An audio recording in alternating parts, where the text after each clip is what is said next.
My son never knew I was the anonymous investor holding $10 billion in shares of his own company. In my son's eyes, I was always just someone living a simple life. One day, he invited me to dinner with his business partners and his wife's family. I wanted to see how they would treat a poor, naive person like me. But the moment they slid an envelope across the table, my name is Bernard Caldwell, and for most of my life, I learned how to disappear in plain sight without ever meaning to. I am 73 years old. I live alone in a small house by the lake, drive a pickup truck old enough to rattle when the wind shifts, and dress in clothes that stopped trying to impress anyone years ago. People see what they expect to see. An aging man, retired, harmless, simple. I never corrected them.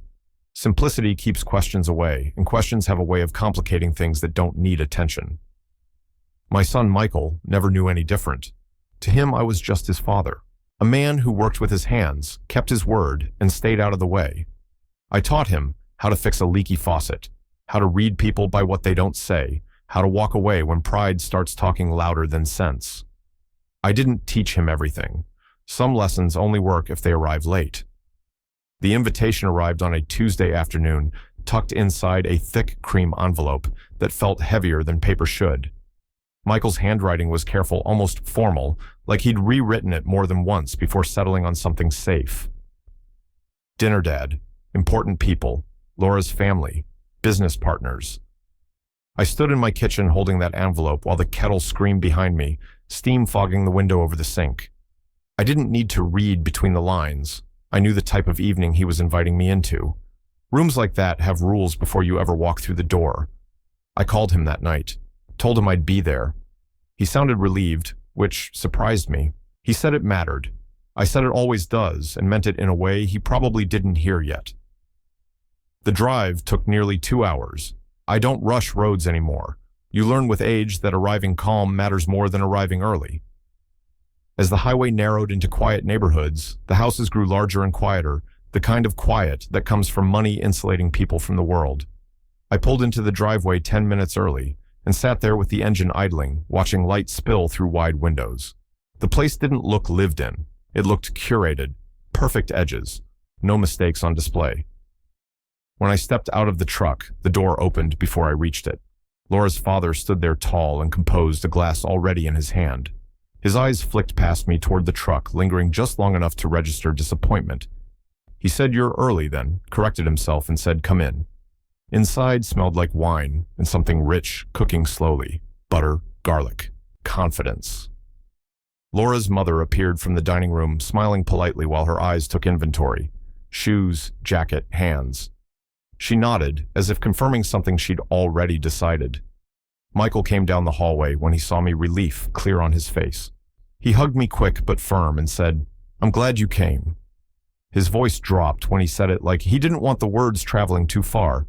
I said I wouldn't miss it. The others arrived soon after. Men in tailored jackets, women in dresses that whispered when they walked. Handshakes were exchanged. Names floated past me without landing. No one asked what I did. People rarely do when they think they already know. The table was long and polished, set with careful symmetry. My place card waited at the far end, closest to the kitchen door. I noticed it because Michael noticed it, his eyes flicking there for just a second before he looked away. I took my seat without comment. Conversation moved easily at first. Compliments, travel, weather in places people escape to when they're bored. Someone asked Michael about growth projections. Another joked about timing the market. I cut my steak carefully, listening more than speaking. Confidence filled the room like perfume, thick enough to hide the cracks underneath. Laura's mother asked if I still lived out by the lake. I said I did. She nodded, satisfied, like that explained everything. Halfway through the meal, one of Michael's partners leaned back and asked how long I'd been retired. I said a few years.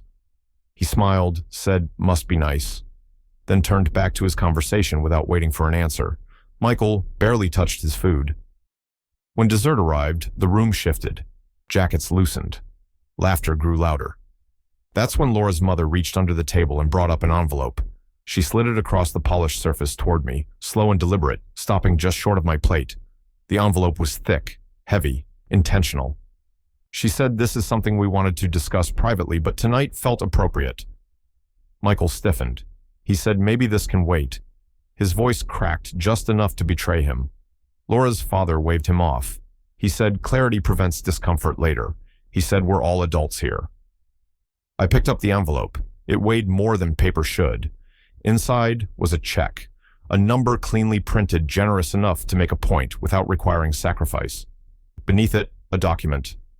Several pages of small print in careful language, distance, absence, agreement.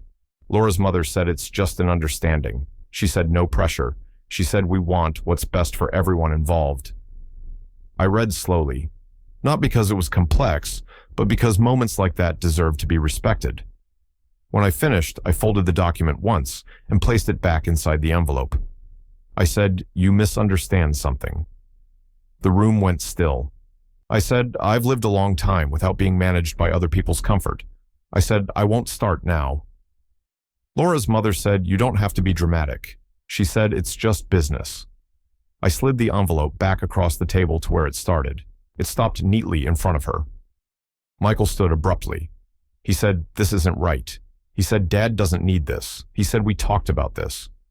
Laura's father looked at him the way men do when they believe authority is on their side. He said, "Sit down." He said, "This is grown-up business."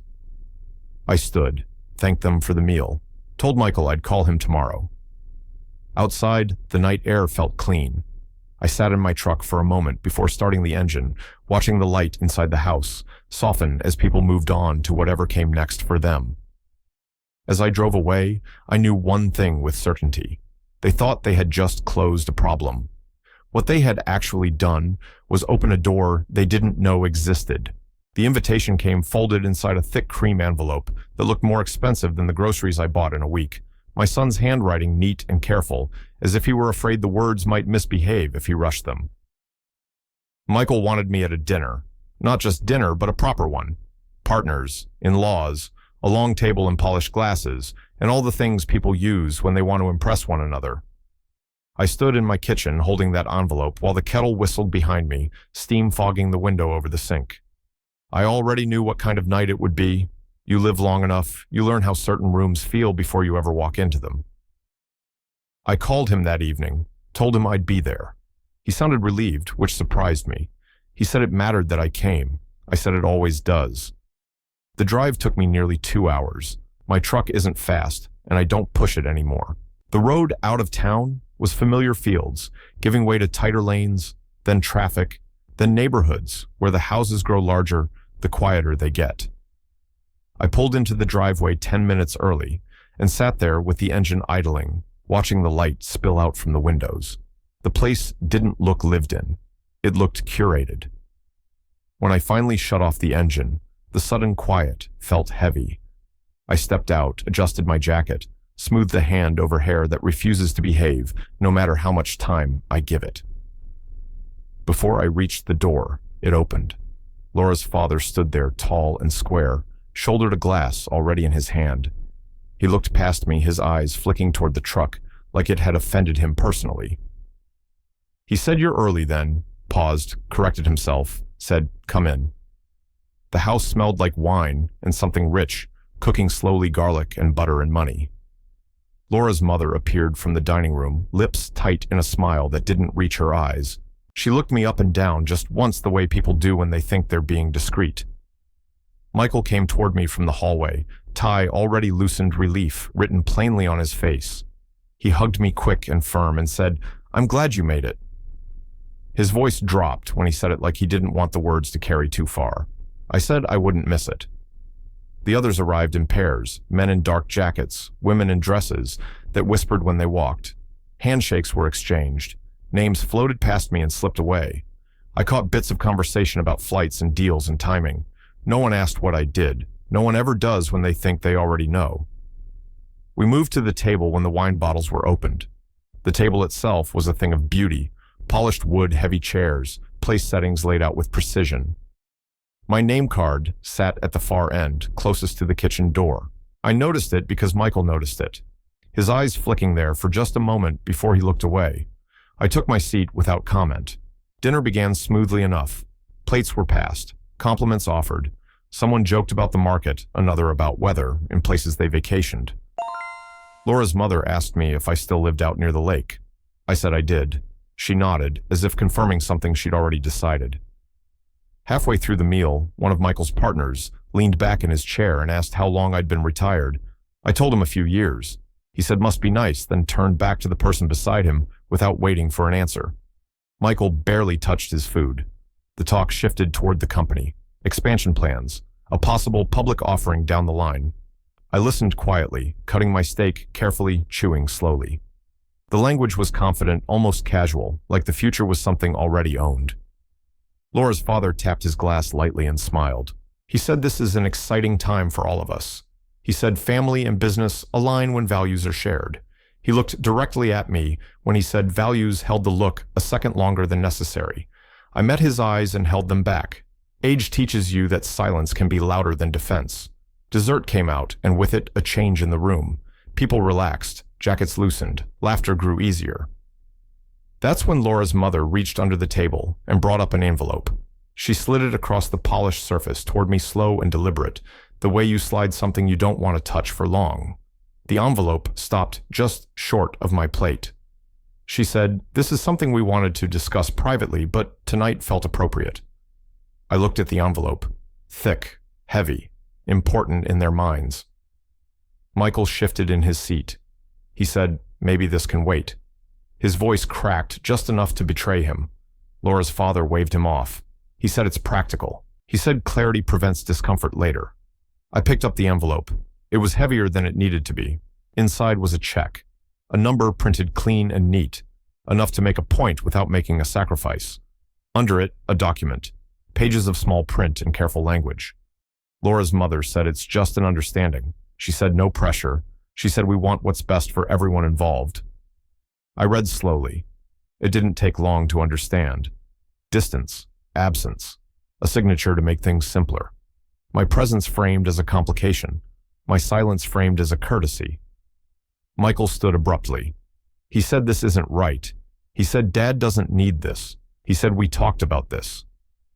Laura's father looked at him the way men do when they believe authority is on their side. He said, "Sit down." He said, "This is grown-up business." I folded the document once neatly and placed it back inside the envelope. I didn't tear anything. I didn't raise my voice. I said, "You misunderstand something." The room went still. I said, "I've lived a long time without being managed by other people's comfort." I said, "I won't start now." Laura's mother said, "You don't have to be dramatic." She said, "It's just an agreement." I slid the envelope back across the table toward her. It stopped where it started. Michael looked like he might say something else, then didn't. He sat back down slowly, his face pale. The rest of the dinner dissolved after that. Conversation limped along, polite and hollow. Coffee was offered. I declined. I stood, thanked them for the meal, and told Michael I'd call him tomorrow. He walked me to the door. He didn't look at me at first. Then he said I didn't know they were going to do that. His voice was low, ashamed. I told him I believed him. I told him belief doesn't undo things, but it matters. Outside, the night air felt clean. I sat in my truck for a moment before starting the engine, watching the light inside the house dim as people moved on to whatever came next for them. As I pulled away, the envelope still sat on that table unopened, now waiting for an answer they wouldn't get tonight, and I knew this was only the beginning of a longer conversation that could no longer be avoided. I didn't drive straight home after leaving Michael's house. I took the long way past the river road, where the streetlights thin out and the dark feels honest. My hands stayed tight on the wheel long after my shoulders had begun to ache. That envelope sat in my mind, like a weight I couldn't set down, not because of what was inside it, but because of how easily it had crossed that table. They hadn't raised their voices. They hadn't threatened me. They had simply decided where I belonged. That's the part that stings when you get older. You expect insults from fools. You don't expect erasure from people who smile while doing it. When I finally pulled into my driveway, the porch light flickered on automatically, just like it has for years. The house looked the same as it always does. Small, quiet, real. I sat there a moment, listening to the engine tick as it cooled, letting the silence do its work. Inside, I poured myself a glass of water and stood at the kitchen counter, staring at the wall where a calendar still hung, even though I never bothered flipping the page. Habit outlives purpose. I thought about Michael as a boy, sitting at the same counter with his legs swinging, asking questions that never ended. Back then, he believed effort was enough. He believed honesty carried weight. I wondered when that belief started slipping. I didn't sleep much that night, not because I was angry, but because my mind kept arranging pieces that had been sitting loose for too long. Laura's father had been too confident, too certain I'd fold. Men like that don't gamble without checking the odds. By morning, the decision had already made itself. I showered, shaved, put on the same clothes I always do. There was no need to dress for a role yet. I brewed coffee and drank it slowly, then crossed the hall to the back room. Most people would call it a storage space. To me, it's where the truth lives. I pulled the rug aside and opened the floor panel with practiced ease. The safe beneath it has been there longer than Michael has been alive. It isn't modern or elegant. It doesn't need to be. I spun the dial, feeling the familiar resistance, listening for the clicks that sound different to hands that know them. Inside, there was no cash, no gold, just paper. Folders worn soft at the edges. Names, numbers, history. I took out the blue binder and set it on the table. Atlas Trust. The name still makes me smile a little. Michael loved myths when he was young. He liked stories where strength didn't shout.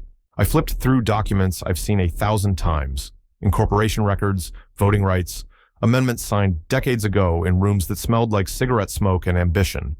I remembered the day I agreed to stay invisible. It felt like freedom then. It felt like control. I hadn't counted on pride being inherited, instead of learned. I picked up the phone and dialed a number I hadn't used in months. Jerome answered on the second ring. He always does. He said, "You sound awake."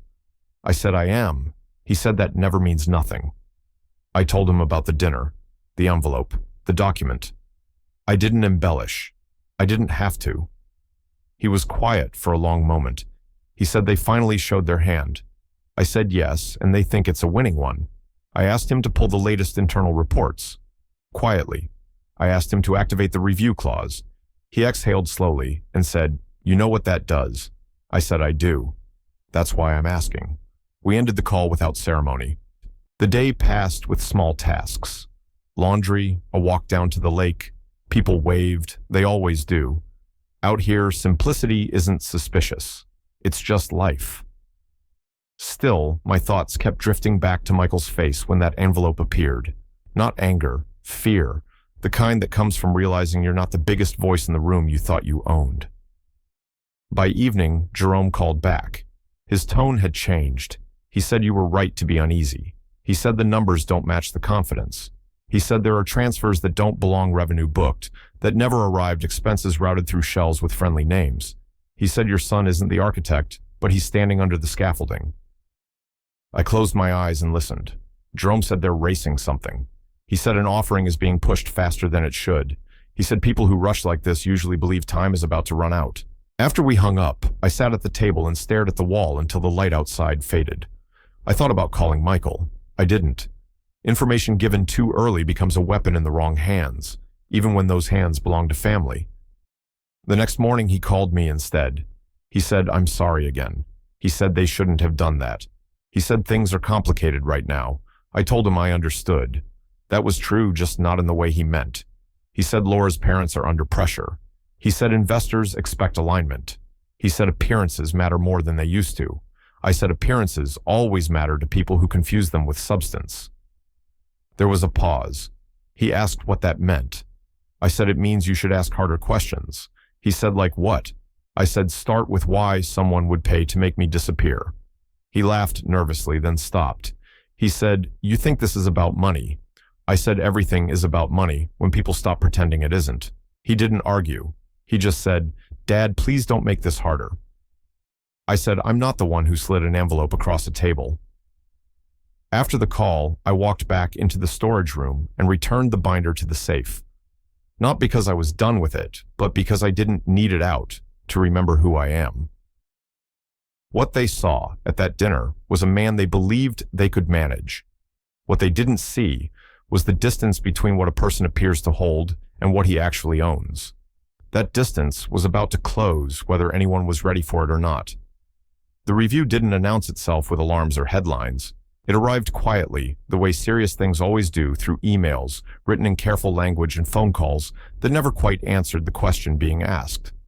Jerome said the accountants were already inside the numbers, not officially, not in any way that would trigger panic, just enough to see the bones under the skin. I spent those days doing ordinary things. I fixed a loose step on the porch. I drove into town for groceries. I nodded at neighbors who've known me for years and never once wondered what I did before I moved out here. That's the bargain of small places. You are allowed to be exactly who you say you are. At night, I sat at the kitchen table with a legal pad and wrote nothing. I just let my thoughts settle. There's a difference between planning and waiting. Planning is noisy. Waiting is quiet, but it requires discipline. Michael didn't call again for a few days. When he did, his voice sounded thinner, like someone stretching confidence over worry. He said the company was under stress. He said deals were being delayed. He said Laura's father was short-tempered, snapping at people who didn't deserve it.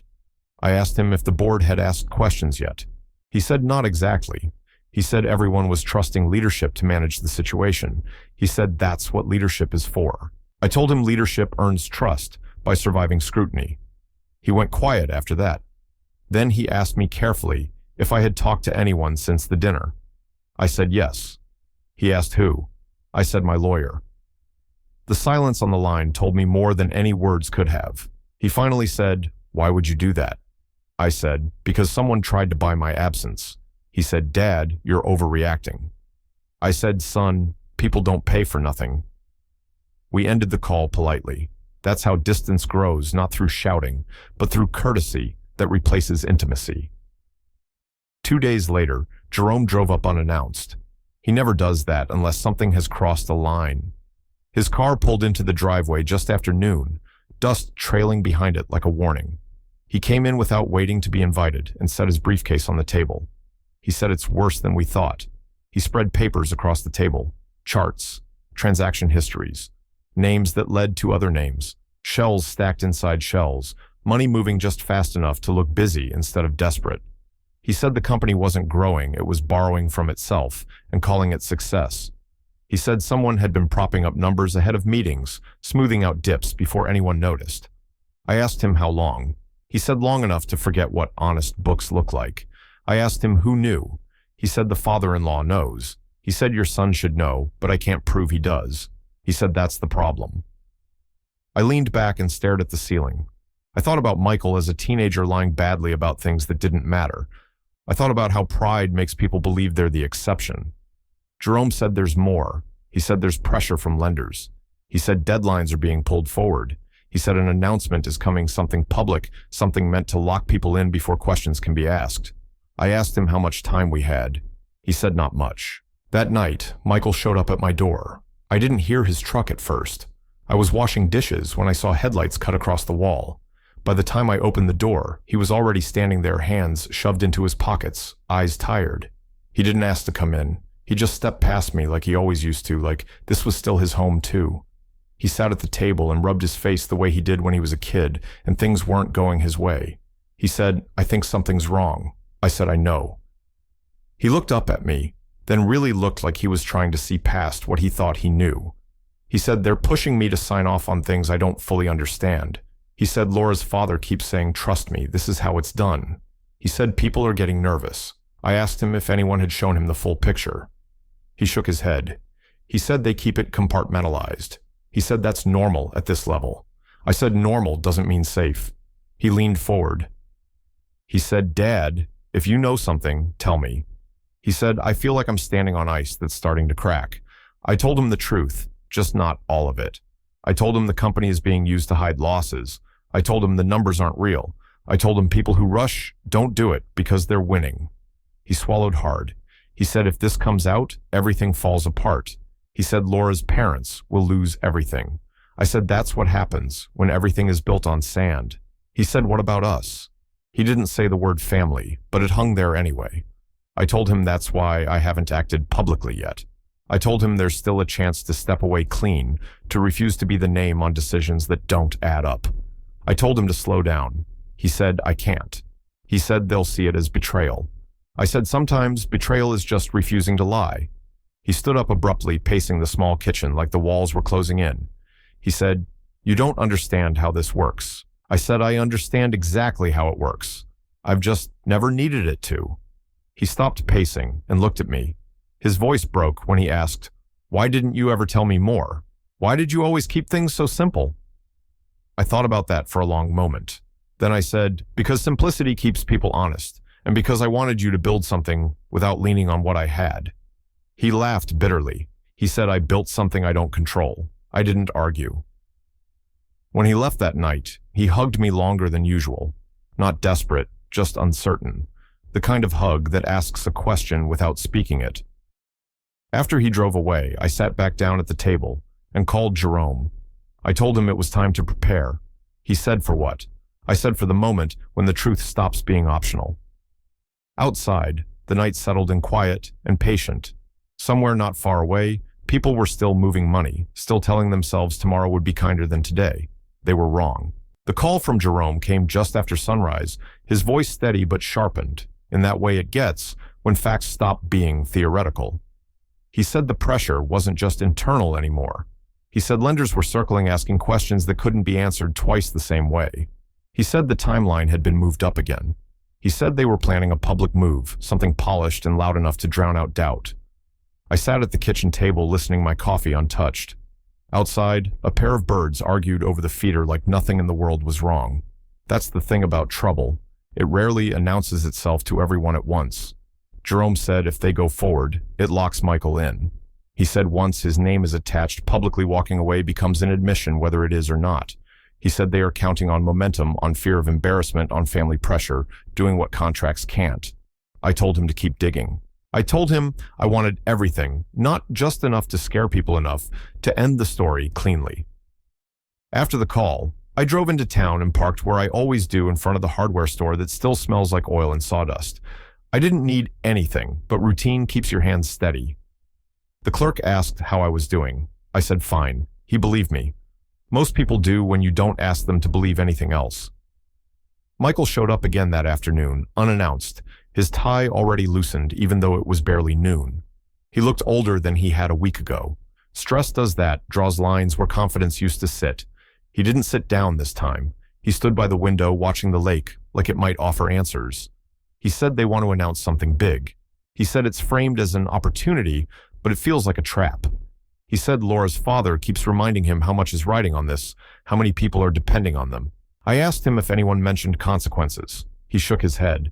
He said they talk like success is guaranteed if they just keep moving. I told him success that can't pause isn't success. It's momentum pretending to be purpose.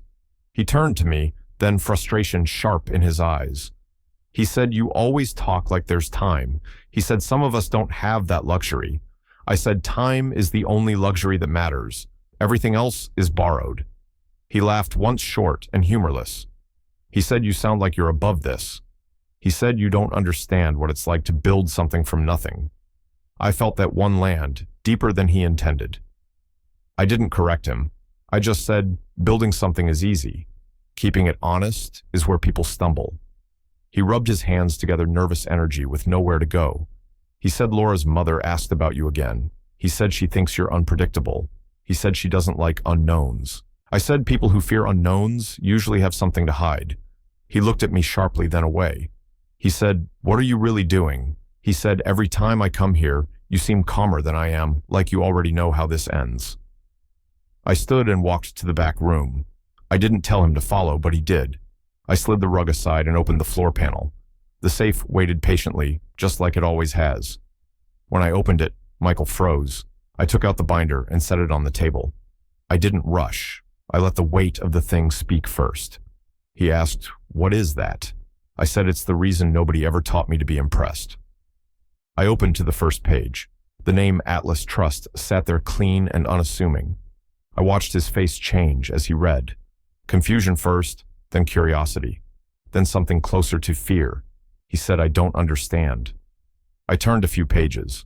I showed him signatures, dates, percentages, control written in ink that never needed to shout.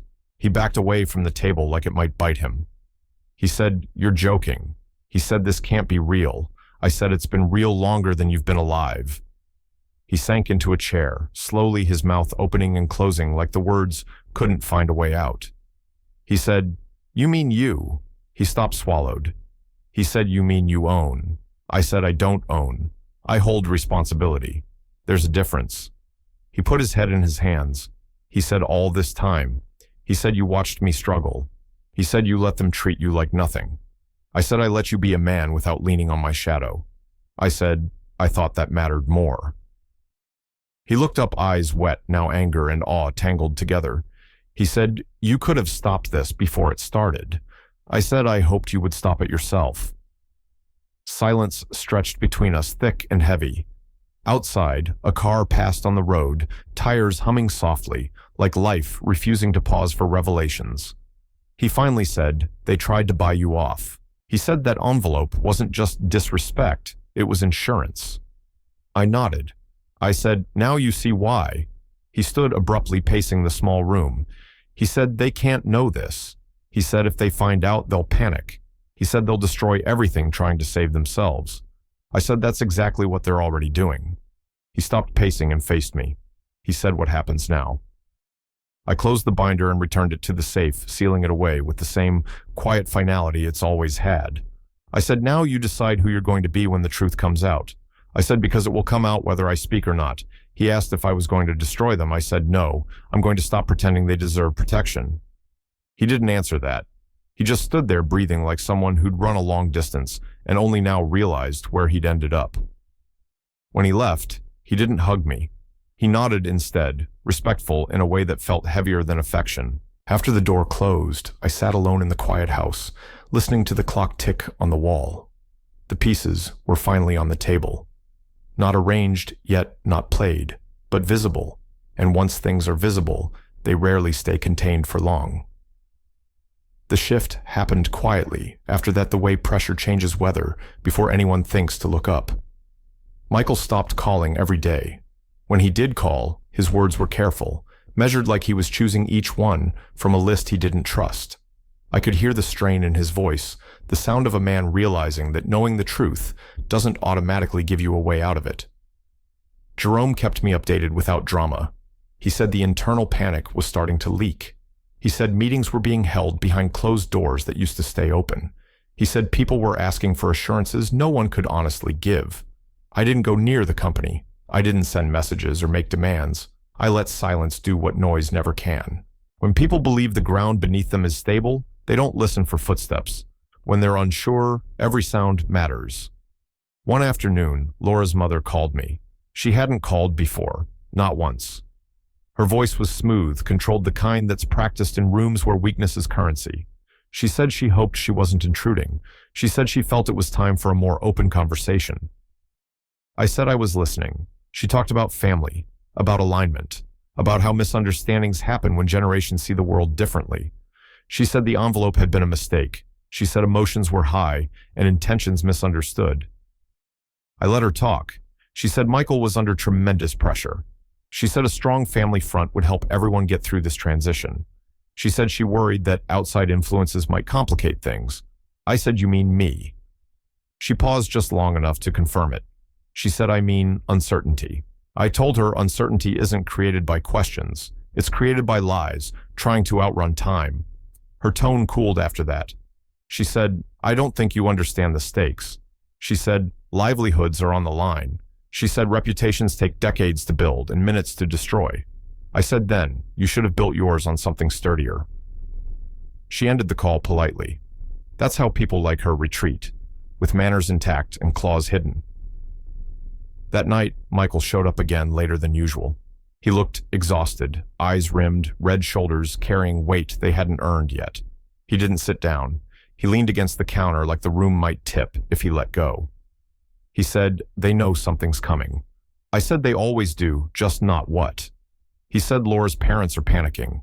He said lawyers are being brought in. He said there's talk of isolating risk of scapegoats. I asked him if his name had come up. He didn't answer right away. Then he nodded once. He said they say he needs to show loyalty. He said they want him to sign something. Not the same kind of envelope they slid to me, but close enough. I asked him what he wanted to do. He laughed, hollow and tired. He said, "I don't know how to walk away without burning everything." I said walking away doesn't burn what was already soaked in gasoline. It just means you're not holding the match." He rubbed his face, fingers digging into his temples. He said, "Laura is scared." He said she believes her parents when they say this is just a rough patch. He said she thinks exposure would ruin lives. I said exposure doesn't ruin lives, it reveals them. He looked at me, then eyes searching. He said, "You could end this." He said, "One word from you and it's over." I nodded. I said, "Yes." He waited. I said, "But if I do that now, you'll never know whether you chose integrity or convenience." I said, "You'll spend the rest of your life wondering if you stood up or were rescued." His jaw tightened. He said, "You're asking me to risk everything." I said, "No, I'm asking you to decide what everything actually is." He pushed off the counter and walked toward the door, then stopped. He said, "If this explodes, Laura will never forgive me." He said her parents will lose everything. He said the fallout will be brutal. I said fallout is what happens when the ground gives way. The collapse already happened. People just keep rearranging the furniture. He left without another word. The next morning, Jerome called early. He said a date had been set. A public announcement. A polished event meant to project confidence and unity. He said they're going all in. I asked him if the paperwork was ready. He said it's been ready for years. That afternoon, I took a walk down to the lake. The water was still reflecting the sky, so clearly it was hard to tell where one ended and the other began. I stood there a long time thinking about reflections and how easy it is to mistake them for substance. I thought about Michael as a boy, how he used to ask why things worked the way they did. I thought about how adulthood teaches people to stop asking in exchange for comfort. By evening, the phone rang again. This time, it was Michael, his voice low, steady in a way it hadn't been before.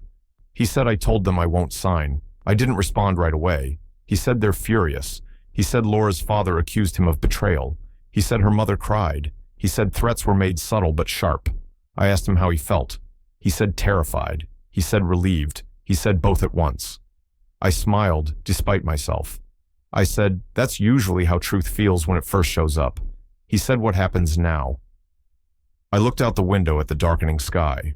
I said, "Now we let them do what desperate people always do when they think time is running out." He asked what that is. I said, "Make mistakes."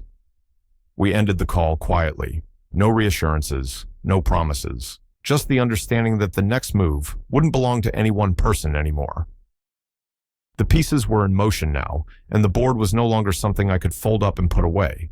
The invitation arrived 2 days later, not by mail this time, but by email, crisp and confident, dressed up with language meant to sound reassuring. A private dinner, an opportunity to reset, a chance to move forward together. Michael forwarded it to me without comment. I read it once, then again, listening to what it didn't say. When people invite you to dinner after things start shaking, it's rarely about food. I told him I would attend. The restaurant sat high above the city glass walls and soft lighting, the kind of place where the view is meant to distract you from the bill. I arrived early on purpose. Habit. Control. I like to see a room before it fills. Laura's parents were already there when I walked in, seated near the window, like they owned the skyline. Laura stood as I approached, polite, tense, her smile fixed too carefully. Her father rose next, extending a hand he'd never offered before. He said, "Thank you for coming." I said, "You asked." We sat.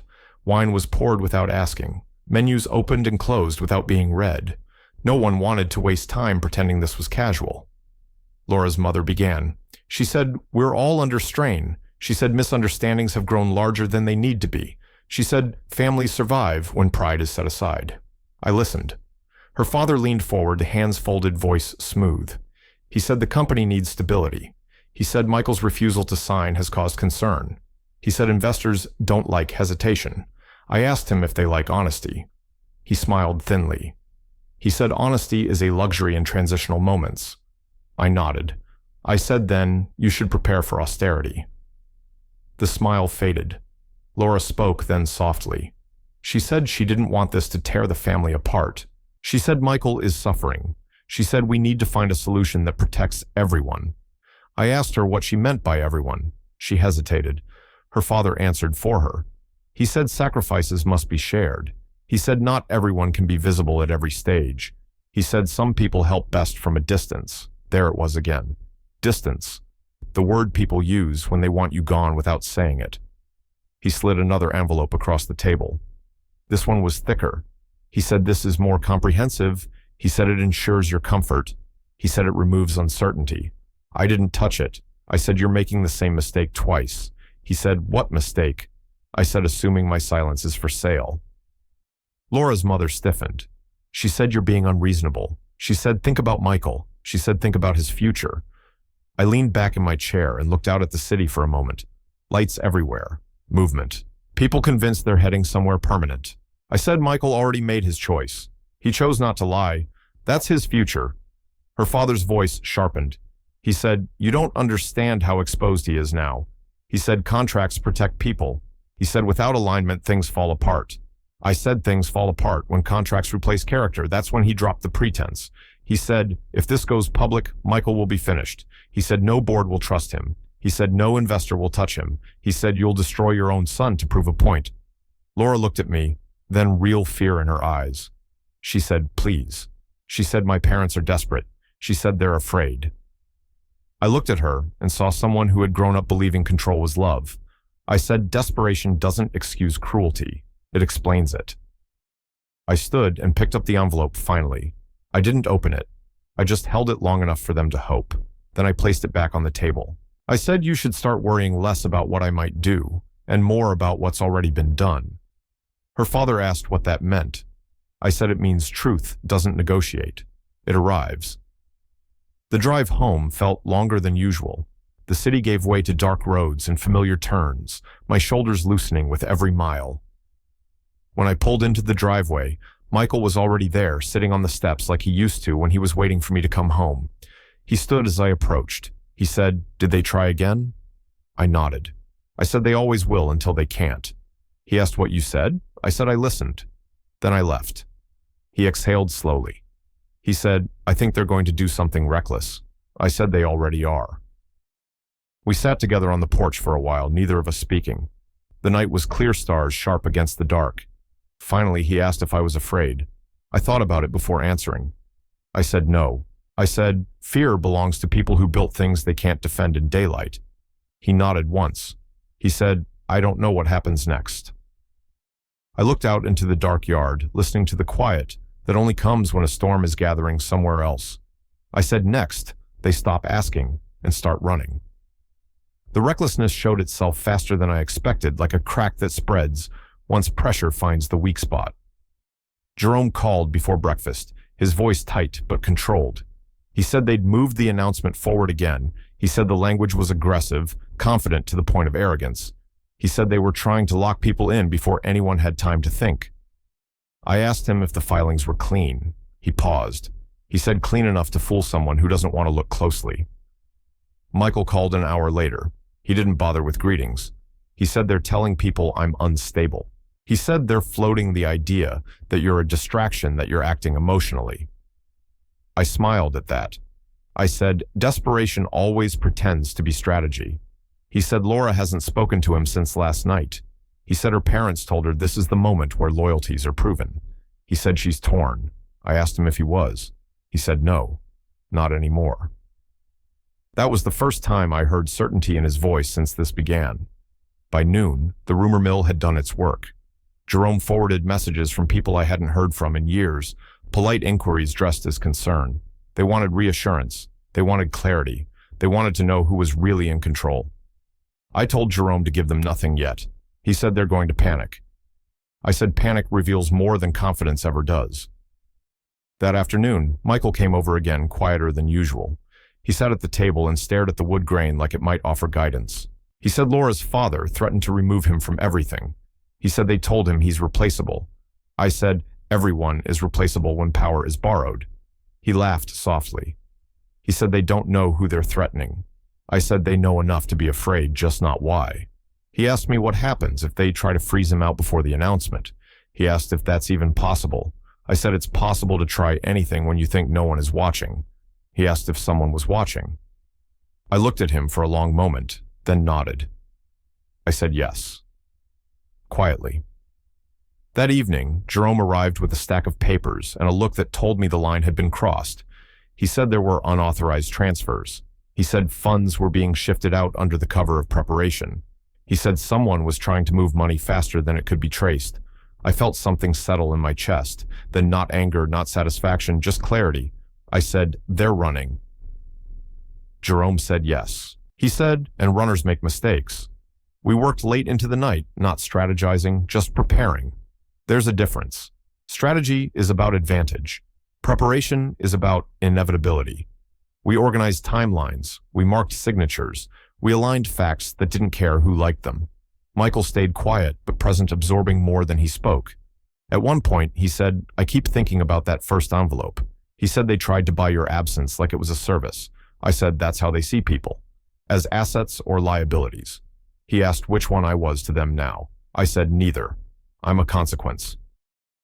Near midnight, his phone buzzed. He looked at the screen and went pale. He said, "It's happening tomorrow." He said they're announcing without him. He said they're pushing forward whether he stands with them or not. I said, "Good." He looked at me sharply. I said, "Good, because now there's no confusion about intent."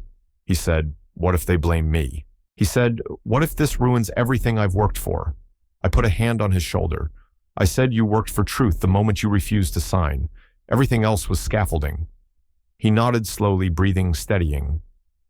After Jerome left, Michael and I sat in the quiet house, the clock ticking, loud enough to feel like a countdown. Outside, the night was still, but it didn't feel peaceful. It felt like the pause before impact. He asked if I was going to step in publicly. I said not yet. I said, "Let them finish telling their story." He asked why. I said because the truth is heavier when it lands on a lie that's already standing. He didn't argue. When he finally left, I locked the door and stood alone in the kitchen, listening to the refrigerator hum, the house breathing around me like it always has. I thought about how many times in my life I'd chosen silence because it felt safer. This time, silence wasn't safety. It was patience. And patience, I've learned, is what allows things to fall exactly where they deserve to. Morning came without ceremony, gray light slipping through the curtains like it didn't want to draw attention to itself. I was already awake when Jerome called. He didn't say good morning. He said they've started. He said the announcement went out an hour ago. He said the language was bold, almost defiant, like confidence could be manufactured if it was printed cleanly enough. I asked him where Michael was mentioned. He said nowhere. That told me everything. Michael arrived shortly after his car, pulling into the driveway faster than usual. He came in without knocking, phone still in his hand, eyes scanning my face like he needed confirmation that something solid still existed. He said they did it. He said they announced without him. He said his name wasn't on the release, not even as a courtesy mention. He said they framed it as a unified leadership decision. I said unity doesn't erase absence. It highlights it. He dropped into a chair, shoulders sagging. He said they're calling me reckless. He said they're telling people I walked away under pressure. He said Laura hasn't returned his calls. I poured coffee and set a mug in front of him. He didn't touch it. I said, "This is the part where lies stretch themselves thin." I said, "Pay attention to what comes next, not what's being said now." He looked up. He said, "What comes next?" I said, "Exposure." Jerome arrived an hour later, calm in that way men get when there's nothing left to speculate about. He said the filings triggered alerts. He said the rushed disclosures didn't align with internal transfers. He said regulators notice patterns like that. Michael's head snapped up. He said regulators. Jerome nodded. He said quietly, "For now." The day unfolded slowly after that time, dragging the way it does when momentum has nowhere to go. News sites ran flattering pieces, lifted straight from the press release. Analysts quoted talking points without context.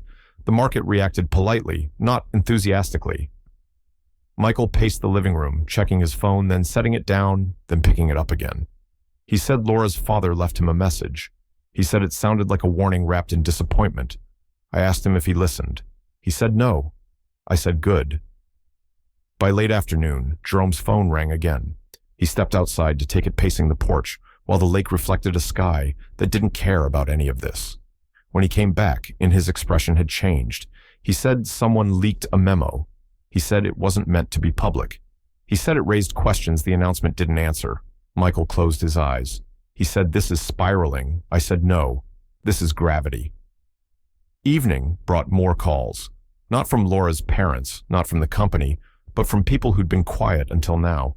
Investors asking for meetings, Board members asking for clarification. People who smell instability before they can name it.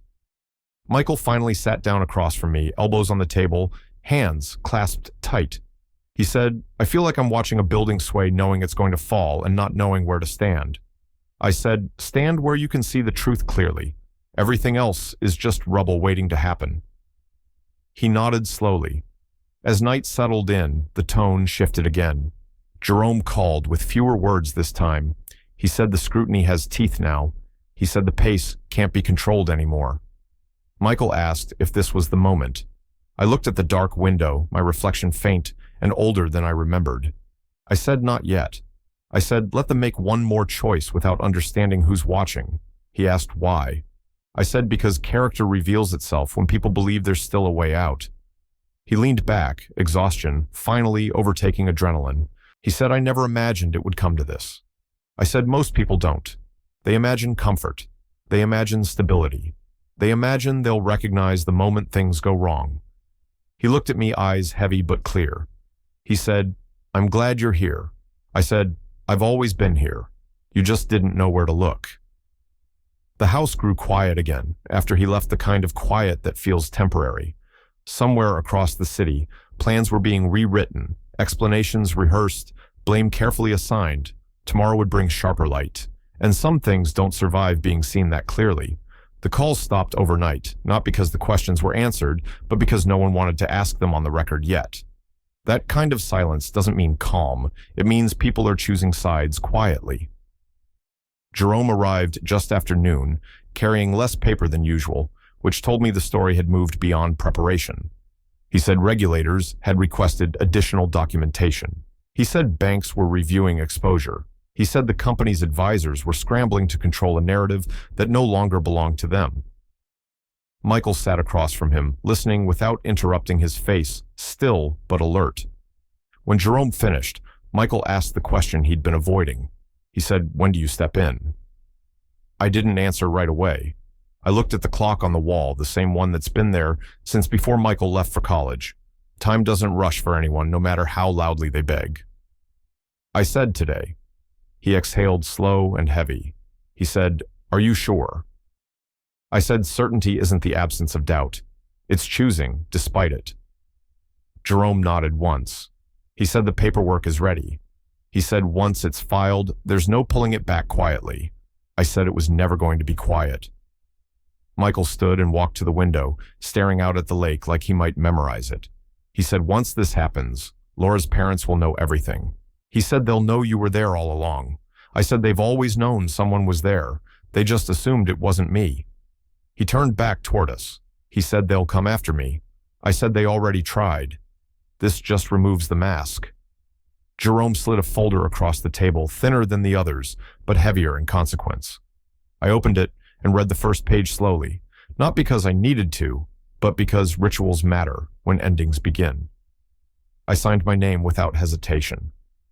Michael watched the pen move, like it was crossing a line he hadn't known existed. He said, that's it then. I said, that's the beginning. Within the hour, the filings went live.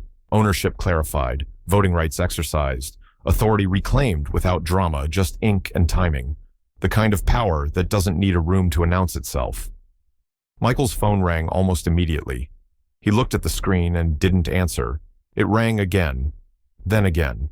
He finally said, it's Laura's father. I said, let it ring. When it stopped, the house felt lighter, like something toxic had finally been acknowledged for what it was. The news didn't break with fireworks. It broke with confusion. Analysts scrambling, commentators backtracking, headlines rewritten mid-sentence. People don't like learning they've been wrong about who was holding the reins. Jerome's phone buzzed constantly. He answered some calls, ignored others. Each time he looked at me, there was a quiet satisfaction there, not pride, just relief that truth still had weight. Michael sank into a chair, running a hand through his hair. He said they're done. He said they're calling emergency meetings. He said Laura just texted me asking what's happening. I said tell her the truth. He hesitated. He said she won't understand. I said understanding comes after shock, not before. He nodded, typing slowly, deliberately. As the afternoon wore on, the tone outside shifted from confusion to fear. Jerome confirmed what we already knew. Assets were being frozen, accounts flagged, advisors distancing themselves with impressive speed. Michael asked if this would destroy the company. I said no. I said it will destroy the illusion. What remains can be rebuilt if people are willing to work honestly. He asked if that includes him. I looked at him for a long moment. I said that depends on whether you still want to work or whether you want to be admired. He didn't answer immediately. Then he said, I want to sleep at night. I smiled. I said, that's usually the right answer. As evening settled in, the doorbell rang. Jerome and I exchanged a look. Michael stood tense. I said, I'll handle it. When I opened the door, Laura stood there alone, eyes red, phone clenched tight in her hand. She looked smaller without the confidence of her parents behind her. She said, what did you do? I stepped aside and let her in. I said I stopped pretending. Her mouth opened, then closed again. She said my parents are saying everything's been stolen. She said they're saying Michael betrayed them. I said they confuse loss with theft. They confuse control with entitlement. She looked past me toward Michael, who hadn't moved. Her voice cracked when she said, is this true? Michael nodded. He said yes. The silence between them was heavier than anything said so far. Laura whispered, you ruined everything. I met her eyes. I said no. I ended a lie. She shook her head, backing toward the door. She said, you don't understand what this costs. I said, I understand exactly what it costs. I just decided it was worth paying. She left without another word, the door closing softly behind her, like a chapter ending without applause. Michael stood there for a long time after that, unmoving. Finally, he said, I didn't think it would hurt like this. I said, truth often hurts most, the first time it's allowed to speak. Outside, the sky darkened, clouds rolling in low and heavy. Somewhere not far away, people were scrambling to salvage what they could, realizing too late that some things can't be negotiated once daylight reaches them. The worst of it wasn't over yet, but the direction was no longer in doubt. The morning after everything shifted felt strangely ordinary, like the world had decided not to react, just to spite us. I woke early, made coffee, sat at the table where so many quiet decisions had been made, and waited for the noise to arrive. It didn't come all at once. It came in pieces. Emails first. Short, careful messages from people who suddenly remembered my name. Then calls, most of which I didn't answer. Michael stayed overnight.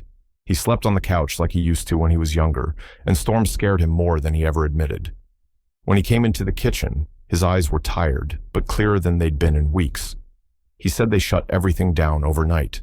He said emergency board sessions, legal holds, advisors stepping back like the ground was radioactive. He said Laura's parents weren't answering his calls anymore. I said power leaves faster than it arrives. Jerome called mid-morning. He said the board had voted to suspend all expansion. He said an oversight committee was formed, independent, thorough, expensive.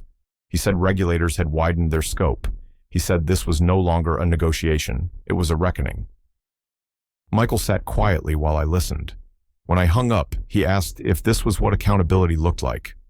I said, accountability is quiet work, done by people who don't need applause. He nodded, absorbing that. By noon, the story had changed again. The same outlets that praised the announcement were now hedging, rewriting, adding phrases like unexpected developments and under review. No one likes admitting they were fooled, but they dislike being fooled twice, even more. Michael's phone buzzed. He checked it, then set it face down. He said Laura wants to talk. He said she says her parents are saying everything was taken from them unfairly. I said, taken implies ownership.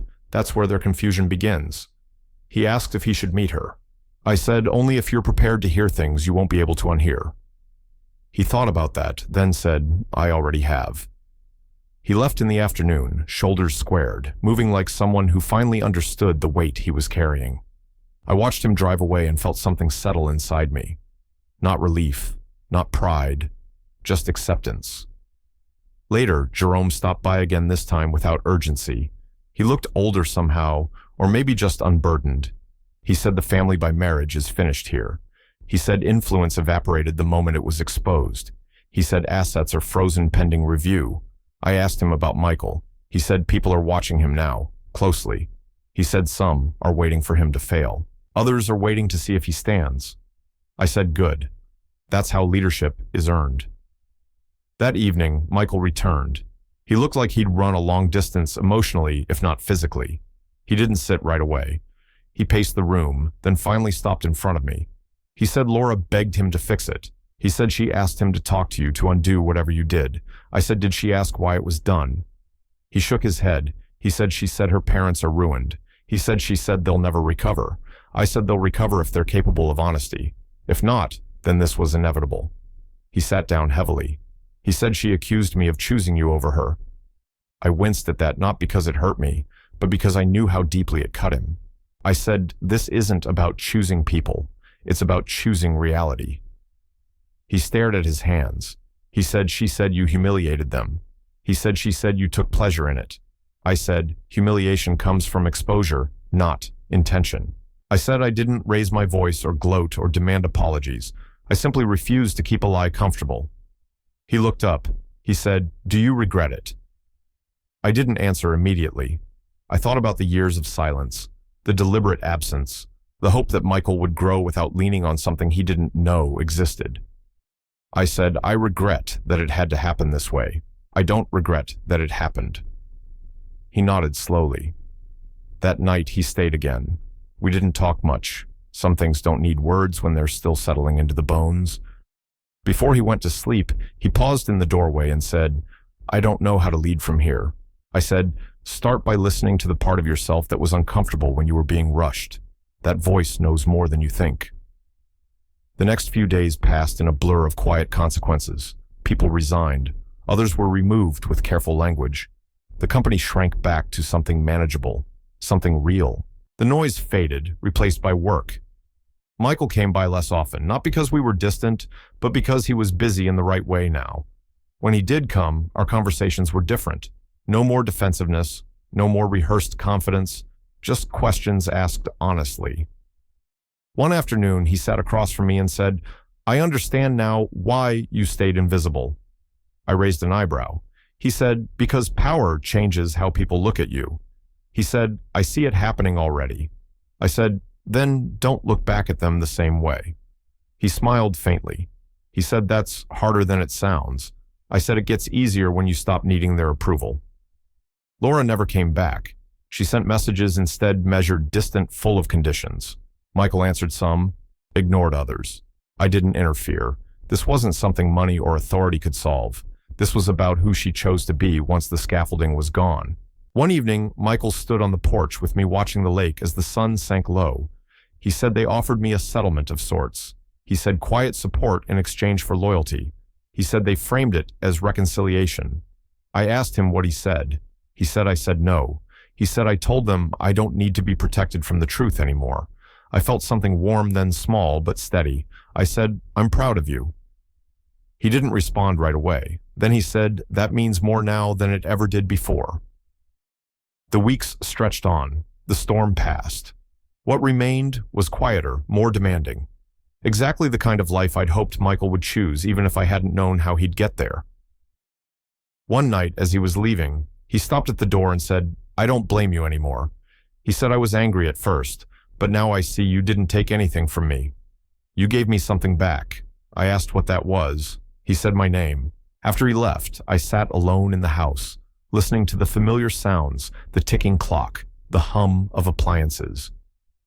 Authority had changed the shape of my relationships, just as I knew it would. Some warmth was gone, some closeness lost. But what remained felt solid. Outside, the night was calm. Not the calm of avoidance, but the calm that follows honesty. The kind that doesn't promise comfort, only clarity. And clarity, I've learned, is enough to build a life that doesn't need hiding. Time did what it always does when people stop fighting it.